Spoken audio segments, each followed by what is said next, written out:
guys, what's up and welcome back to our YouTube channel. So for today's video nga po, alamin natin kung ano nga ba yung benepisyo nitong mayonnaise. Yes, and hindi ako sponsor dito, ladies choice baka naman, pero hindi. What I mean is yung mayonnaise nga po, ano nga ba yung pwedeng makuha natin mga benepisyo galing dito sa mayonnaise. Alam ko, marami sa atin nakain lang nakain or paborito ito, pero hindi natin alam kung ano nga ba yung pwede nating makuha ang mga nutrients. Wow, ano, yung mga benepisyong pwede natin makuha dito sa mayonnaise. So again, a mayonnaise or ang mayonnaise nga ay popular condiment made from a mixture of oil, egg yolks, vinegar or lemon juice, and seasonings. Can provide several health benefits when consumed in moderation daw. Ayan, as part of balanced diet. Again, balanced diet, hindi yung baka naman puro ito na lang kainin nyo.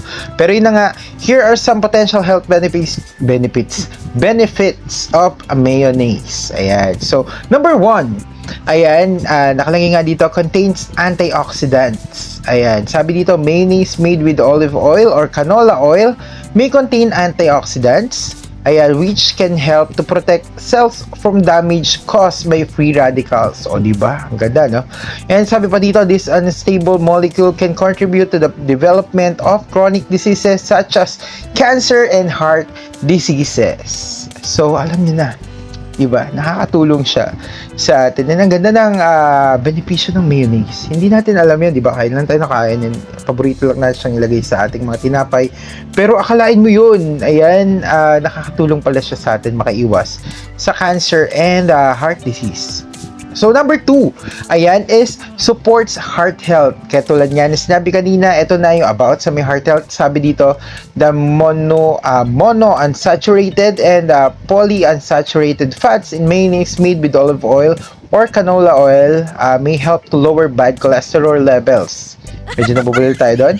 And improve heart health. Ayun. So, yung canola and olive oil pala ang nagkakos din na makatulong sa ating puso para hindi tayo magkakaroon ng heart problem. And again, number 3, ayan, is yung provides vitamins and minerals. So, diba, with vitamins and minerals, parang ganun din yung mga pinapangako sa atin ng mga iniinom nating gamot. Hindi, joke lang. Pero yun na nga, provides vitamins and minerals nga daw. Yan. Ginano ko ba? Number 3, ayan.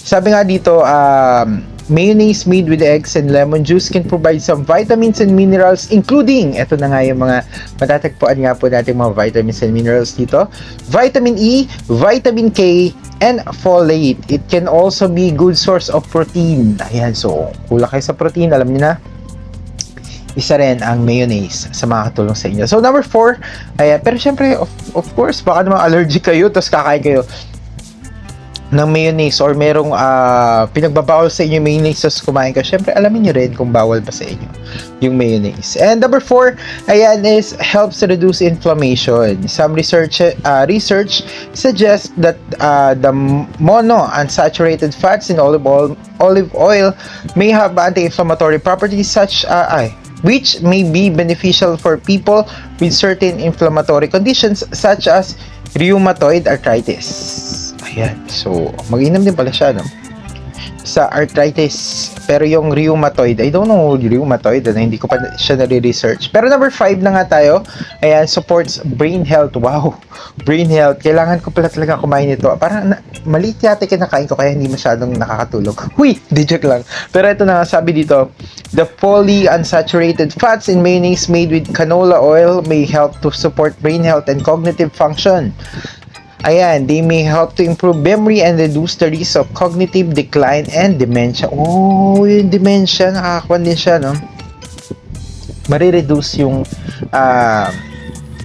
risk na magkaroon tayo ng gadat. Ayan. So, number 6, ayan, medyo madami pa to. So, bilisan natin. Improves hair and skin health. Ayan, the vitamin E in mayonnaise made with eggs and oil may help to improve hair and skin health and protect against damage from free radicals. Katulad nga sabi natin, anti-free radicals siya. So, number 7, ayan, aids in weight loss. Uy, yan ang habas niya, sabi ko, mali talaga yung mga kinakain ko. Ito pala dapat kainin ko. While mayonnaise is high in cholesterol calories, including it in a small amount as part of a balanced diet may help to satisfy hunger and cravings daw, which may aid in weight loss effort. Ayun. So, yun na nga yung sinasabi nila na pag ginamit mo siya or kinain mo siya as part of your balanced diet, ayan, yung cravings mo and yung gutom mo ay mapapawi. Ayun. Wow, ang lalim ano. So, number 8 na nga po tayo.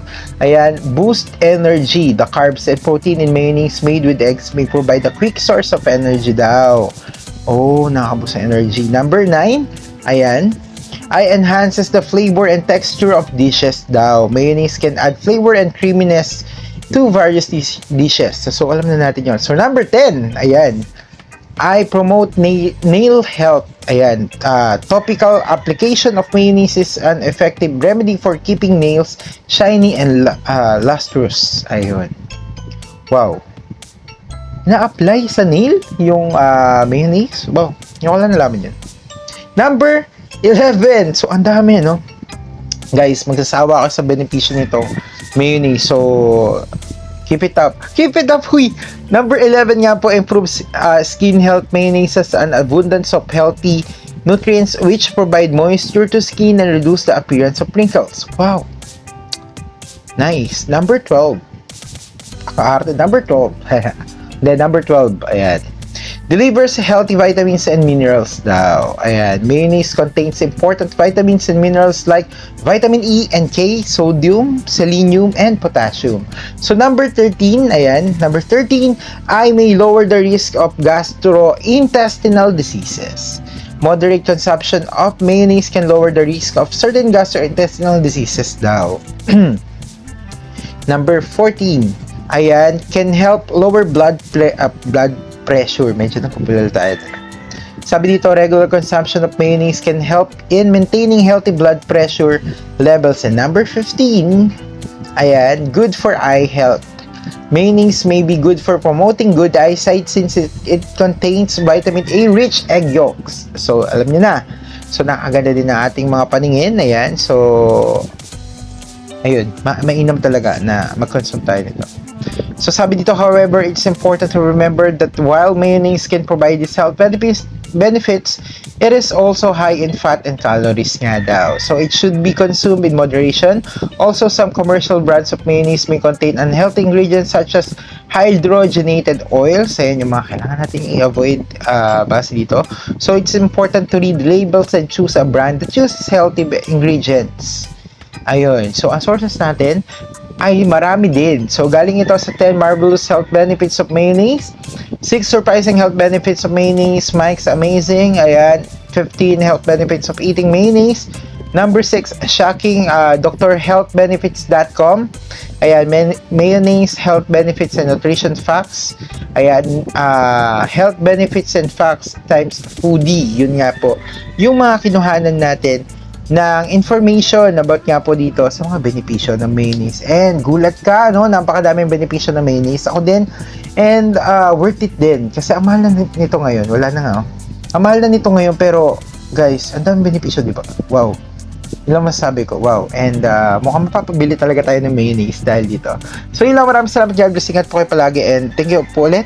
See you again sa another vlog po ulit natin. And marami pa akong ganitong video. So mag-subscribe kayo and hanapin nyo na rin yung mga trip nyo, mga panoorin dito. Baka may mga mahilig yung kainin at malalaman nyo rin po yung mga benepisyo nito. So yun lang. Maraming salamat, Jagros. Ingat po kayo palagi.